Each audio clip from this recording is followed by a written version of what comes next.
যেখানে আল্লাহর বিধান লঙ্ঘিত হয় সেটাই তো মজলুম জনপদ, নাকি এর মধ্যে কোনো দ্বিমত আছে? জি না।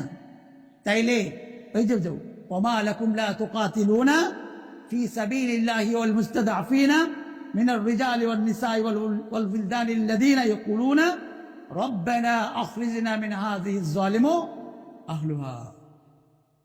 এই আয়াতের সাথে আমাদের জনপদের পুরো মিল।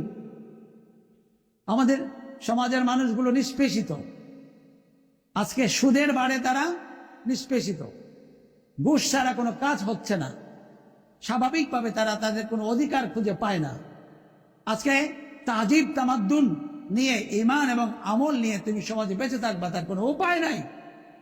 বাধ্য হয়ে হলেও তোমাকে অন্যায়ের সাথে আপোষ করতে হচ্ছে, ঘুষের মতো হারাম কাজের মধ্যে তোমাকে লিপ্ত হতে হচ্ছে, বেপরদার মতো চরম আল্লাহর হুকুমের লঙ্ঘনকে আপোষে মেনে নিতে হচ্ছে। কথাটা কি না?